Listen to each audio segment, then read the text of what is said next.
Vamos a mirar hoy entonces el maravilloso libro de Deuteronomio.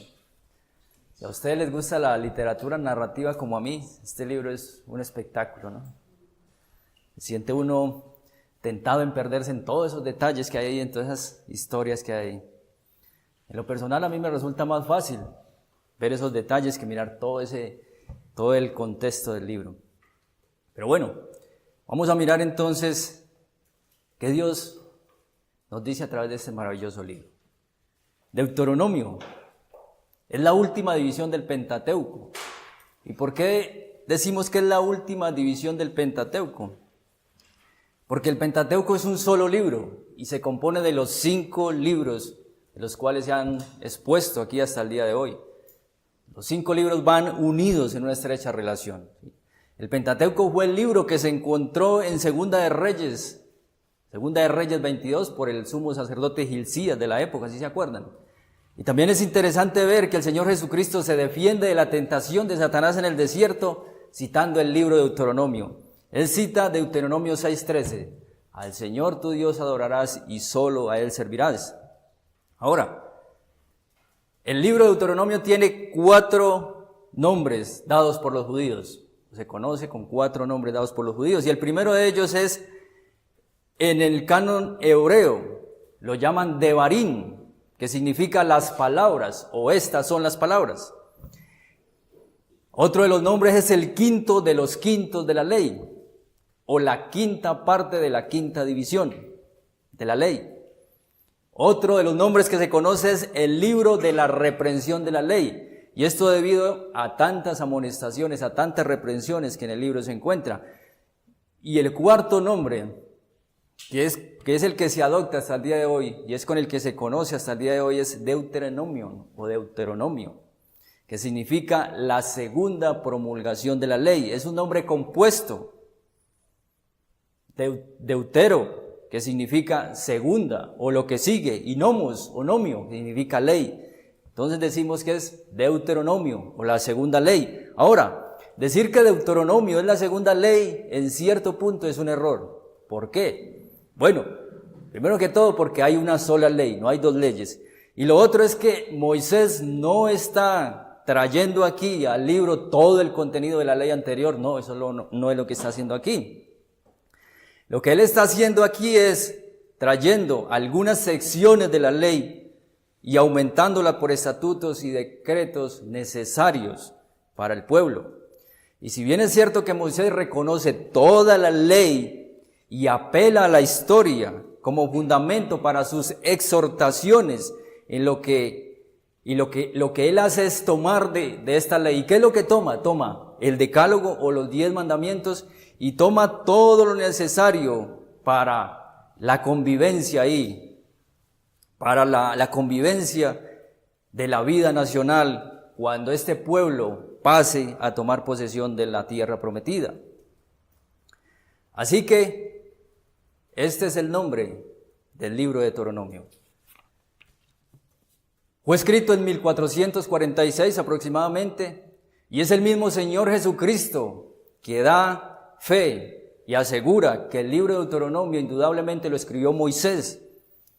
Cuando a él le hacen la pregunta, hablando de el divorcio, él le dicen, ¿por qué pues mandó Moisés dar carta de divorcio y repudiar? Está hablando del divorcio. En otras palabras, ¿por qué escribió Moisés estas cosas? ¿Y qué dice el Señor Jesús? El Señor Jesús les dijo, por la dureza de vuestro corazón Moisés mandó o Moisés escribió y permitió repudiar a vuestras mujeres, mas al principio no fue así. Y una de las cosas que Moisés trae y adopta aquí en el libro de Deuteronomio es precisamente esto, la carta de divorcio. Se le atribuye 33 capítulos a este varón y el 34 fue escrito por su antecesor Josué.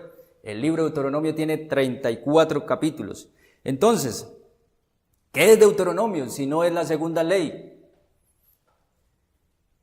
Es una exposición o comentario inspirado y autoritativo. Oiga, no fueron cosas añadidas ahí por Moisés, no, es un comentario de la ley, del decálogo, inspirado y autoritativo de las leyes e historias pasadas del pueblo, con exhortaciones basadas en estas mismas leyes. Consiste en profecías acerca del futuro, con advertencias basadas en esas mismas profecías. Se dice que de algunas de las profecías más notables del futuro del mundo se encuentran allí en Deuteronomio. Consiste en galardones prometidos para la obediencia y castigos severos para la desobediencia. Entonces, esto es Deuteronomio. ¿Y cuál entonces es el propósito del libro? En general, el propósito del libro es honrar las relaciones del pueblo con Jehová y forzarlos a la obediencia. También se puede decir que el propósito es la renovación del pacto con Dios. De manera que esto es como un paneo general de lo que es Deuteronomio. Entonces, vamos a adentrarnos un poquito más en el libro. Y decimos que Génesis, por ejemplo, nos dejó con la familia de Jacob en Egipto con una posición privilegiada, ¿se acuerdan? Y Éxodo precisamente inicia con esa misma familia convertida en nación, pero en esclavitud. Y narra también cómo sale de ahí de manera milagrosa. Levítico destaca los términos de cómo un Dios santo se iba a relacionar con su pueblo. Y Números que lo vimos el domingo pasado, nos contó la historia de la terrible descalificación del pueblo al entrar a la tierra prometida y cómo Dios levanta una próxima generación para poder hacerlo. Y bueno, y aquí entonces llegamos a Deuteronomio. ¿Y cuál es el contexto histórico de este libro entonces? Bueno, que el pueblo de Israel se encuentra ahí en Cades Barnea, ahí a las puertas de la tierra prometida. Allí a punto de entrar está todo este pueblo. Es una nueva generación. Recuerden que aquella otra generación quedó toda en el desierto. Murieron en el desierto. Todo el pueblo está allí a las puertas a punto de entrar. Y Moisés entonces da su discurso y reta a esta nueva generación a comprometerse fielmente con Dios y llevar a cabo con reverencia las obligaciones que la generación pasada miserablemente había dejado de cumplir. Y los primeros 3 capítulos entonces hace un recuento histórico de lo que había ocurrido hasta la fecha. Y se destacan 2 elementos esenciales, 2 elementos importantes, que son la fidelidad de Dios, que les preservó, que les llevó, que les guardó con mano poderosa, y la infidelidad de ellos hacia los términos que habían pactado con el Señor. Miren, por ejemplo, lo que dijeron ellos en Éxodo 19:8. Y todo el pueblo respondió a una y dijeron: todo lo que Jehová ha dicho, haremos. Todo lo que Jehová ha dicho, haremos. Y Moisés entonces refirió a Jehová las palabras del pueblo. Hubo un compromiso, hubo un pacto. Y bueno, Moisés aquí va a morir, pronto va a morir. Le queda poco tiempo, 1 mes aproximadamente, y aunque está anciano físicamente, tiene todo el vigor de la juventud. Él no muere por el decaimiento físico, o porque sus fuerzas le hayan abandonado, o porque su mente ya dejó de ser lúcida, no, sino sencillamente porque Dios lo va a tomar. Ya Aarón había muerto. Está ahí frente a esta nueva generación, entonces este varón, este anciano, pero con todo el vigor, está ahí frente a esta nueva generación y allí pronuncia su primero y segundo discurso en los primeros 3 capítulos. Porque Moisés como profeta, acuérdense que Moisés también fue profeta, sabía el futuro desastroso que le esperaba a este pueblo a causa de su rebeldía. Él lo sabía y estaba ahí entonces dejando el alma en cada discurso. Le exhortaba con la ley de Dios y la historia de sus antepasados, que no era para nada un ejemplo a seguir y no era para nada alentador. Les recuerda que fue Dios mismo quien les ordenó entrar y poseer la tierra prometida. En el capítulo 1, verso 8, mire, dice: mirad, yo os he entregado la tierra. Entrad y poseed la tierra que Jehová juró a vuestros padres, Abraham, Isaac y Jacob, que les daría a ellos y a sus descendencias después de ellos. Está Moisés frente a esta generación diciéndole todas estas cosas. También les dice que él no lo hizo solo, que el llevarlos hasta las fronteras, hasta donde estaban en ese momento, no fue trabajo que él hubiera hecho solo. Él no lo hizo solo. Les hace ver cómo Dios ha tenido tanta misericordia con ellos, que no solo les dio un líder como él, no, también les dio hombres dones que marchaban juntos, que iban con ellos, para ayudarles a sortear toda situación, toda adversidad que en las cuales se iban a enfrentar en su peregrinar. Eran hombres hábiles, temerosos de Dios, hombres de verdad, dice aquí la Escritura, que aborrecen la avaricia, hombres sabios, llenos de entendimiento. Usted puede ver estas cualidades en Éxodo 18:21. Era esta la misericordia del Señor. No solo Moisés como líder, sino que también les dio hombres dones que les acompañara, que estuvieran ahí en toda situación y circunstancia. Estos hombres debían juzgar todos los pleitos con justicia. Debían ser imparciales. No debían temer al hombre. Debían acordarse de que de Dios y solo de Dios era el juicio. Y bueno, le sigue narrando y llega al punto de los 12 espías. Les hace un recuento de lo que pasó ahí. ¿Qué ocurrió entonces? Cuando ellos estaban allí en Cades Barnea y envían a los 12 espías. Y miren la forma como describe Moisés. Moisés describe el desierto como algo grande y terrible. Mire lo que dice en el 1:19. Y salidos de Horeb, anduvimos todo aquel grande y terrible desierto que habéis visto, por el camino del monte del Amorreo, como Jehová vuestro Dios nos lo mandó. Y llegamos hasta Cades Barnea. En otras palabras, lo que Moisés les está diciendo es, mire, nosotros vivimos esto, este grande y terrible desierto es lo que nosotros vivimos. Y esto los lleva a sufrir un retraso de 40 días esperando el informe de los 12 espías. Y después de este informe y de una terrible violación del pacto, tuvieron que padecer otros 38 años de cansadas peregrinaciones. Y Moisés les dice, no quisisteis subir, antes fuisteis rebeldes al mandato de Jehová vuestro Dios. Ya Dios les había dicho que subieran, que Él les iba a dar posesión de esa tierra, pero Moisés les dice, por su rebeldía ustedes no quisieron subir. ¿Y qué hicieron? Y murmurasteis en vuestras tiendas diciendo, porque Jehová nos aborrece, nos ha sacado de tierra de Egipto para entregarnos en mano del amorreo, para destruirnos. Otra vez este pueblo acusando a Dios de genocida, diciéndole, nos sacaste de allá del pueblo de Egipto y nos has traído aquí para matarnos en mano del amorreo. Había murmuración en todas las tiendas, había murmuración en todo este pueblo, y eso era lo que estaban murmurando, estaban acusando a Dios de traerlos ahí para matarlos. Los espías habían visto una tierra buena, imagínense todo ese tiempo peregrinando en un desierto, y luego los espías van y ven una tierra, era maravillosa, era espectacular. Recuerden, ellos trajeron de lo que vieron en esa tierra. Pero ¿qué hicieron ellos? Esto debería haberles traído nueva actitud, una nueva forma hacia Dios. Pero eso no fue lo que ellos hicieron. Ellos lo que hicieron fue murmurar, decir, Dios nos ha traído aquí para matar. Esto tenía que llevarles a responder con una actitud diferente ante Dios, pero no fue así.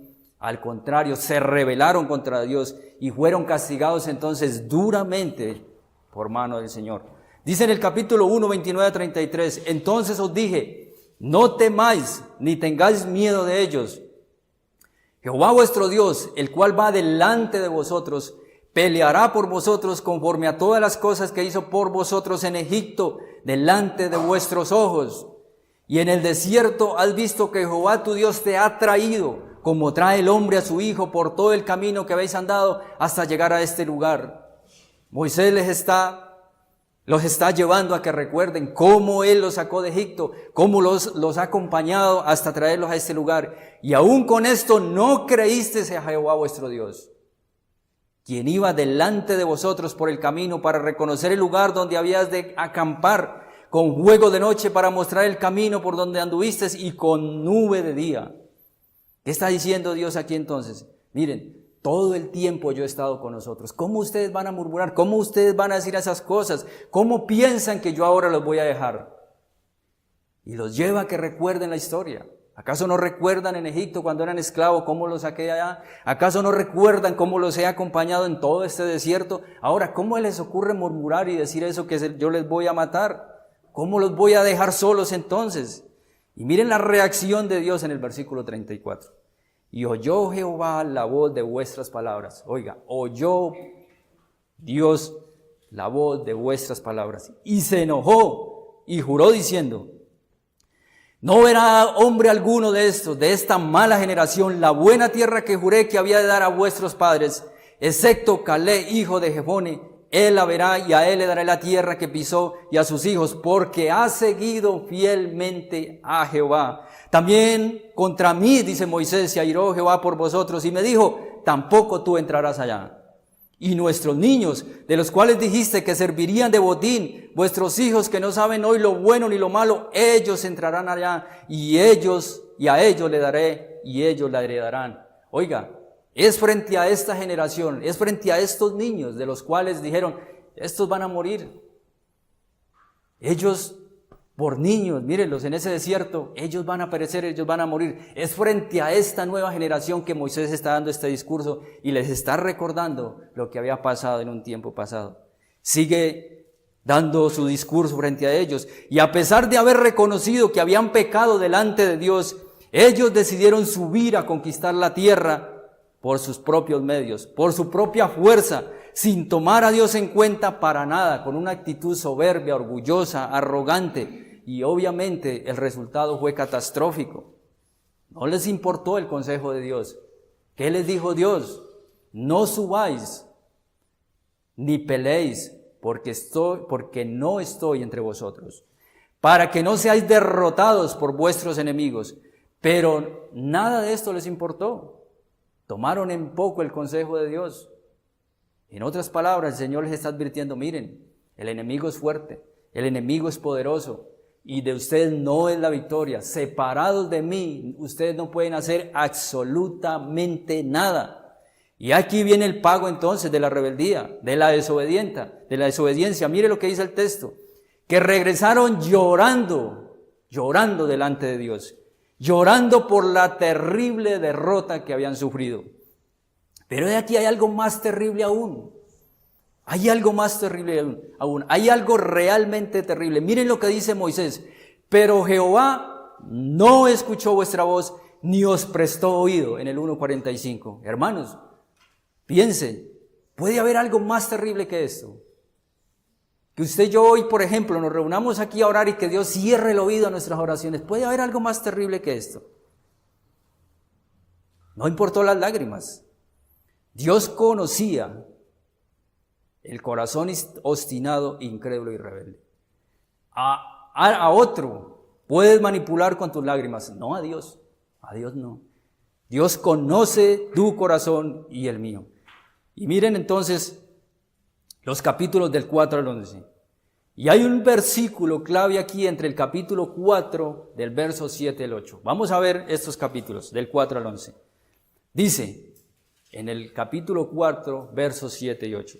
Porque ¿qué nación grande hay que tenga dioses tan cercanos a ellos como le está Jehová nuestro Dios en todo cuanto le pedimos? Y escuche el 8. ¿Y qué nación grande hay que tenga estatutos y juicios justos como es toda esta ley que yo pongo hoy delante de vosotros? La ley era la única parte del pacto hablada, audible por la misma voz de Jehová. Millares de la generación de jóvenes a quien se dirigió Moisés estuvieron presentes en aquel espantoso día cuando Sinaí humeaba y temblaba y era coronada de fuego. Eso les está diciendo Moisés a esta nueva generación. Le está diciendo: miren, jóvenes como ustedes estuvieron ahí mirando este espectáculo. El recio sonido de la trompeta hería sus oídos como ninguna otra trompeta herirá los oídos del hombre hasta el día del gran juicio final. La ley de Dios, los mandamientos de Dios ya no están en piedra, ya no. Ahora están escritos en nuestros corazones y eso les herirá la conciencia, les seguirá atormentando, les seguirá hiriendo el oído hasta el día del juicio final. No se la pueden quitar. harán leyes que vayan en contra de esta ley, de estos mandamientos, pero no se la pueden quitar.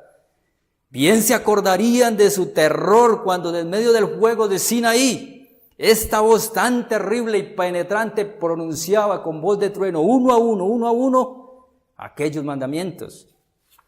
Esto es lo que Moisés les está diciendo aquí a esta nueva generación. Ellos mismos se acordaban de cómo rogaban a Moisés no les permitiera oír más aquella voz y suplicaron a Moisés que oyera por ellos como mediador y les repitiera con voz humana la misma voz de Dios. Tener a Dios como Dios tiene implicaciones, hermanos.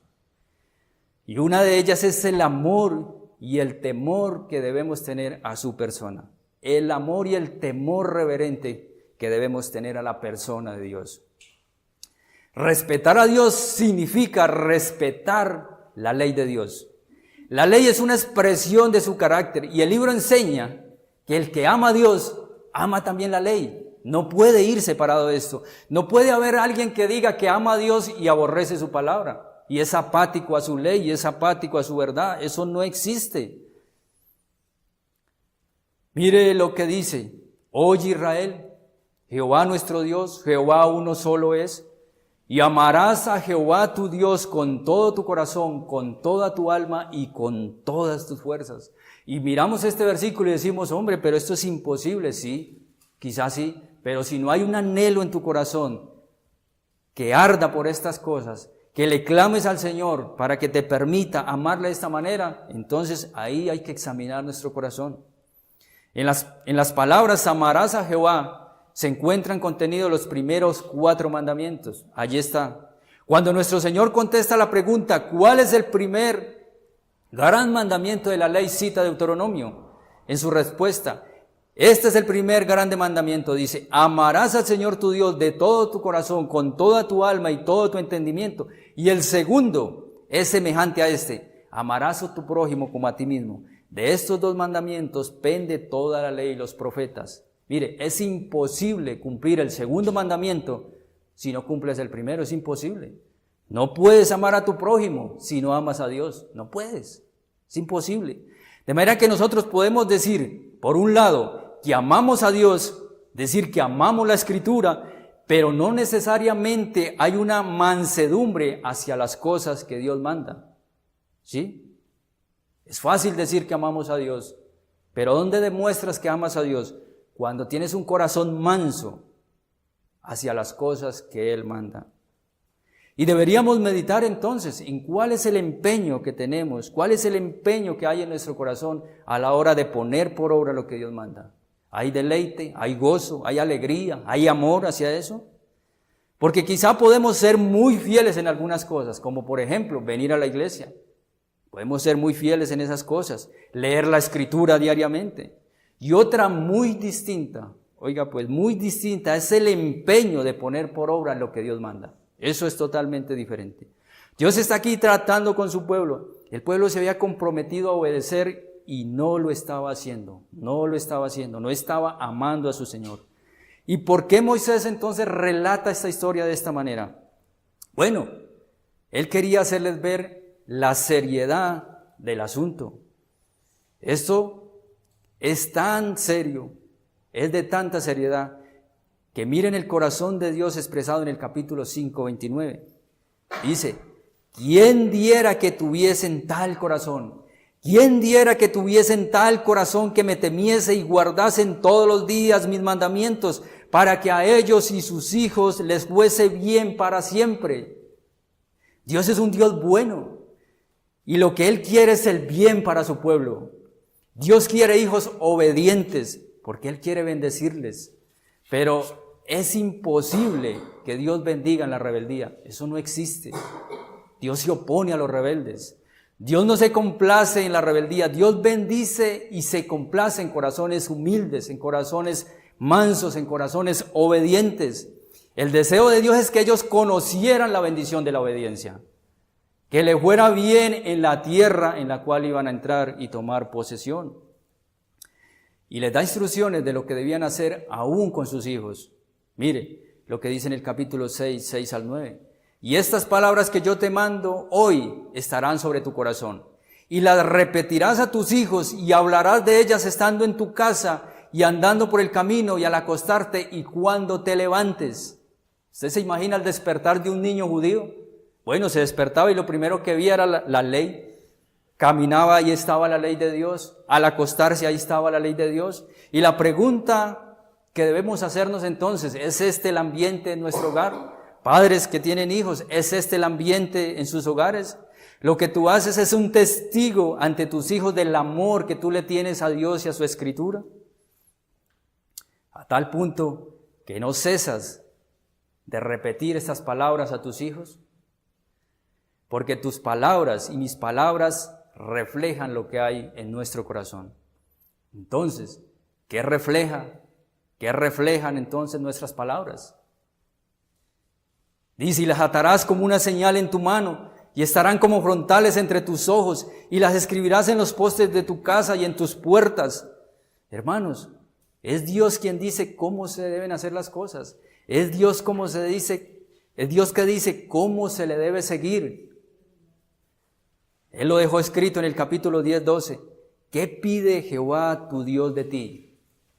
Sino que temas a Jehová tu Dios, que andes en todos tus caminos y que lo ames y le sirvas a Jehová tu Dios con todo tu corazón y con toda tu alma. Ese es el tipo de amor, ese es el tipo de obediencia que demanda Dios para con su pueblo. Ahora, no es solo obediencia, o sea, no es solo hacer las cosas, sino también la implicación del corazón, el empeño, la motivación que hay en el corazón a la hora de obedecer, involucrar el corazón. Y aquí que por esto Moisés escribe de un tema muy reiterativo a través del libro. Él que les dice, no se olviden del Señor su Dios, no se olviden del Señor. ¿Por qué Moisés es reiterativo con esto? Porque si nos olvidamos del Señor, obviamente nos vamos a olvidar de su ley. Si no te deleitas en la ley de Dios, terminará siendo una carga insoportable para ti. Y si es una carga pesada, tarde o temprano te reventarás. Tarde o temprano. ¿Y cuál será el resultado? Dejarás de obedecer. Es muy fácil uno adaptarse a los ambientes, entrar en un círculo y aprender a comportarse. Nosotros lo hemos vivido con personas que han estado aquí. Recuerdo una anécdota de alguien que venía con una mujer que venía con vestidos bien, su chaqueta, pero resulta que alguien la vio por allá y resulta que el vestido piadoso tenía una abertura desde por acá hasta por acá en la espalda, ¿sí ven? Entonces es muy fácil esas cosas, pero hay que revisar qué hay en el corazón. ¿Realmente hay amor? ¿Realmente hay gozo? ¿Realmente te deleitas? ¿No es una carga deshonrosa? Hay que revisar nuestro corazón. Dice, cuando Jehová tu Dios te haya introducido en la tierra, cuídate de no olvidarte de Jehová tu Dios que te sacó de Egipto. Les recuerda de dónde fueron sacados para que no se les olvide de quién los sacó de allá. Y en el capítulo 8, verso 19, afirma lo siguiente: mas si llegaras a olvidarte de Jehová tu Dios y anduvieras en pos de dioses ajenos y les sirvieres y a ellos te inclinares, yo lo afirmo hoy contra vosotros, que de cierto pereceréis. Palabras duras, ¿cierto?, al olvidarse del Señor. ¿Qué demanda Dios entonces? Un pueblo que le obedezca de corazón. Una obediencia por amor, con la conciencia de que estás delante de Dios, en la presencia misma de Dios. Cuídate de no olvidarte de Jehová tu Dios. Él no quiere religiosidad, porque como dijimos, eso es muy fácil. Él quiere un pueblo comprometido, un pueblo que le ame de corazón. Por eso en el capítulo 7 escribe una fuerte advertencia contra la idolatría, porque todo lo que reemplace el amor a Dios en tu corazón es idolatría. Ellos debían de cuidarse de asumir las costumbres de los pueblos de su alrededor. El Señor no quería que hicieran alianza con ellos ni que se emparentaran con ellos. Dice, porque desviará a tu hijo de en pos de mí y servirán a dioses ajenos y el furor de Jehová se encenderá sobre vosotros y te destruirá pronto. sin demora. Dios demanda tu obediencia y amor solo para Él, solo para Él. ¿Por qué? Porque tú eres pueblo santo, pueblo apartado para Jehová tu Dios. Jehová tu Dios te ha escogido para ser un pueblo especial, más que todos los pueblos que están sobre la tierra. ¡Qué privilegio, hermanos! ¿Acaso esto no es un privilegio? Que Dios nos haya escogido para ser un pueblo especial, un pueblo apartado, un pueblo santo. Y tenga en cuenta, mi hermano, que esto no ha cambiado. Esto no se queda allá. El pueblo de Dios tiene que ser un pueblo santo, un pueblo que le teme a Dios, un pueblo que ama al Señor. Y otro peligro del que advierte aquí Moisés, el que advierte Dios en este capítulo, es el peligro de robarle la gloria a Dios. Él dice: no pienses en tu corazón cuando Jehová tu Dios los haya echado de delante de ti, diciendo: por mi justicia, oiga, por mérito propio, me ha traído Jehová a poseer esta tierra, pues la impiedad de esas naciones, de estas naciones, Jehová, por la impiedad de estas naciones, Jehová las arroja de delante de ti. No es por nosotros, no era por ellos, no era por mérito propio, no. Ustedes lo único que han hecho es provocar a Dios, provocar al Señor desde que salieron de Egipto. Es lo único que han hecho. Si hay mérito para ustedes es igualmente ser destruidos. Dios les está llamando a circuncidar entonces el corazón. No es solo una obediencia externa, le está diciendo: cuídense de adoptar aquellas costumbres y cuídense de robarle la gloria a Dios. ¿Qué hay en su corazón?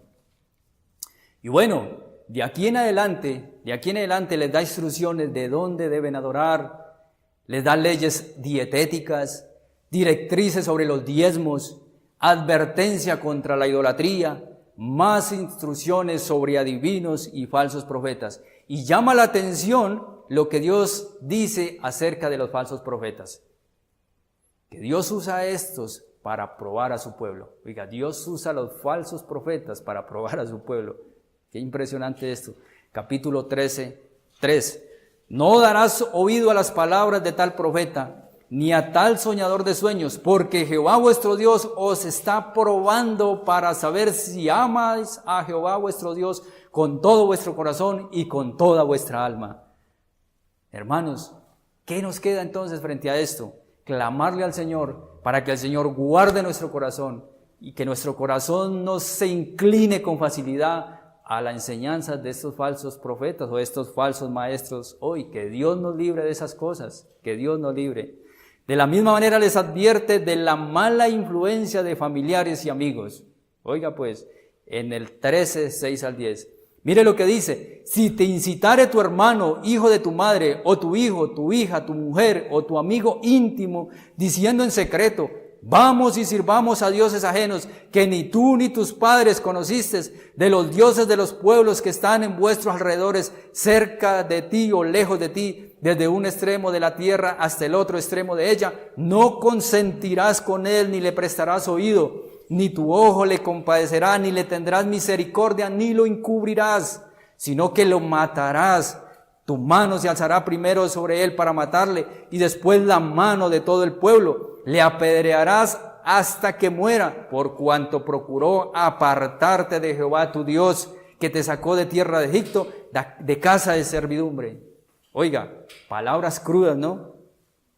Y yo les digo una cosa: si yo me hubiera encontrado esta hoja por ahí tirada en otro tiempo, y yo leyera esta cosa, yo hubiera pensado que fuera de cualquier libro, menos de la Escritura, pues menos de la palabra de Dios, porque son palabras crudas. Pero hermanos, así de celoso es el Señor. Ese es el carácter del Señor, ese es el celo del Señor. Pueblo apartado, pueblo santo para Él. Y si bien es cierto que hoy no se practican tales cosas, no por eso pensemos que el sentimiento de Dios sobre el desvío del corazón ha cambiado. Esto no ha cambiado. El Señor no cambia. El Señor es el mismo hoy y siempre. Que la misericordia entonces de Dios nos acompañe todos los días y guarde nuestro corazón de desviarnos del amor al Señor, de desviarnos de una fidelidad sincera hacia el Señor. En esta sección también encontramos leyes referentes a la emisión de deudores. Cada 7 años se había estipulado el perdón de deudas. Y dice la razón, para que así no haya en medio de ti mendigo. Esto es para el pueblo. Y pregúntese una cosa, cada 7 años era la fecha.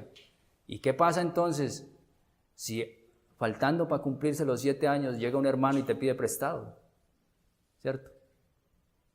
¿Qué pasa si mañana? ¿Qué pasa si mañana cumplieran los 7 años y llegara alguien y te dijera, bueno, necesito 1 millón? Quizá que saldría de nuestro corazón, ¿cierto?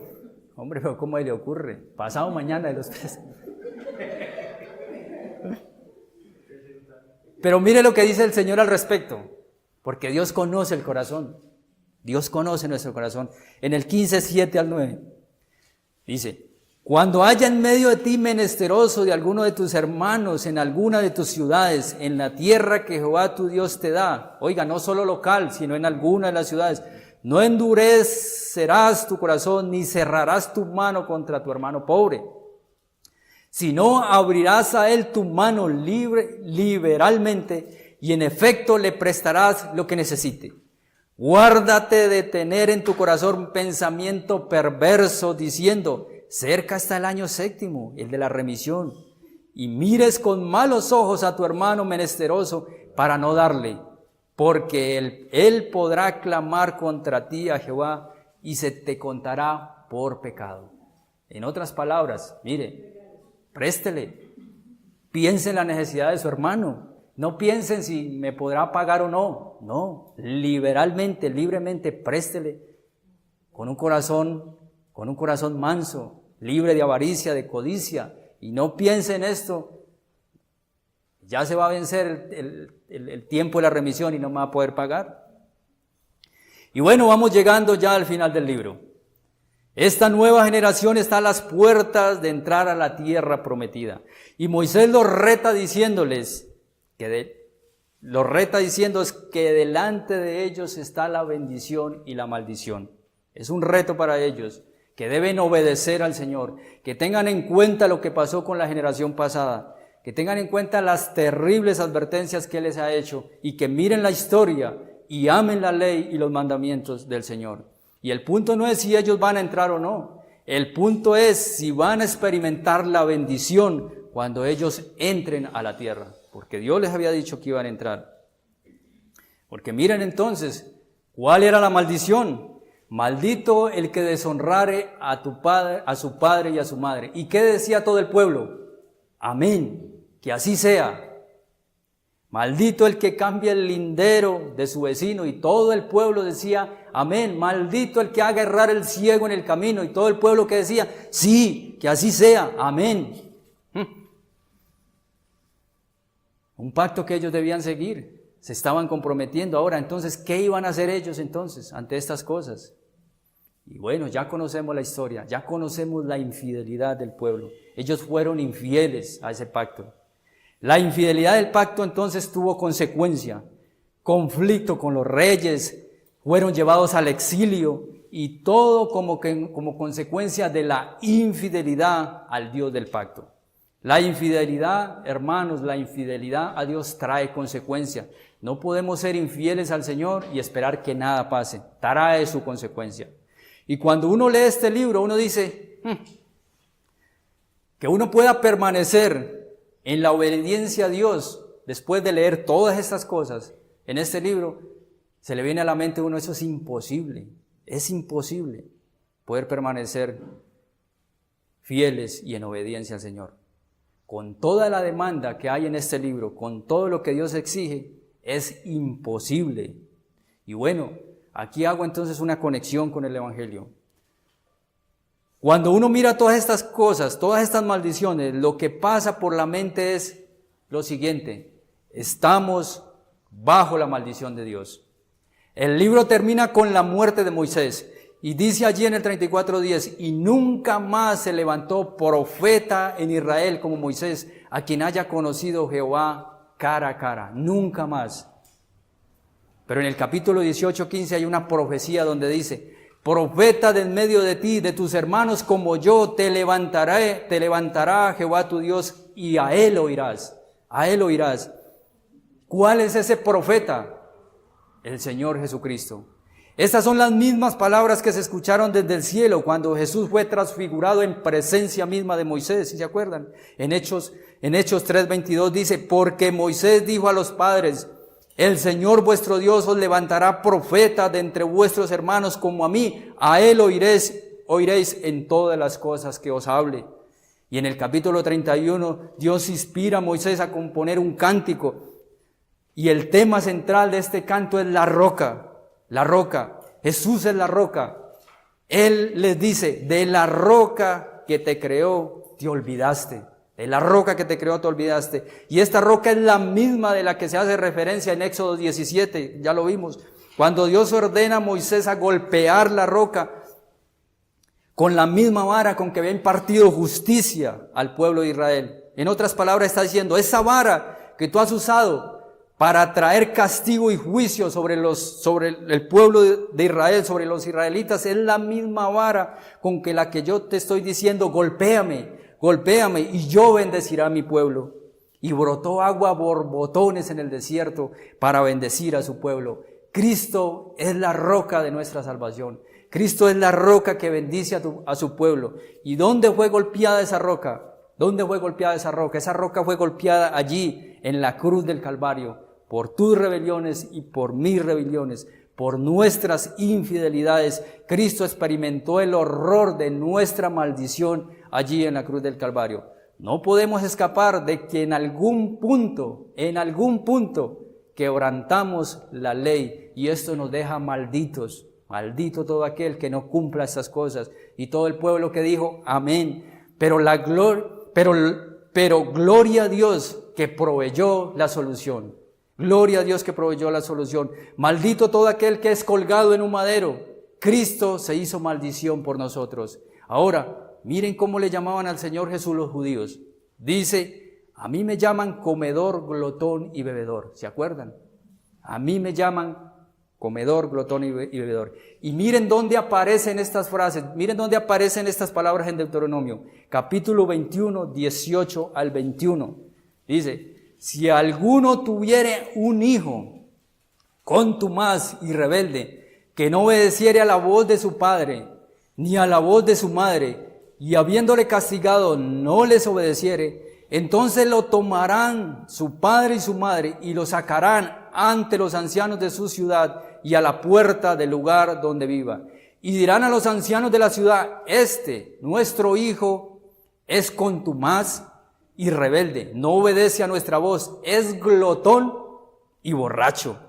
Entonces todos los hombres de su ciudad lo apedrearán y morirá. Así quitarás el mal del medio de ti, y todo Israel oirá y temerá. Lo que los fariseos estaban diciendo al aplicar estas frases a Jesús es que este era el hijo rebelde y contumaz, que este era el hijo que debía morir, que este era el hijo que debía ser puesto ahí y ser apedreado. Pero la realidad es que este era el hijo amado por el Padre, a quien había que oír, a quien había que obedecer.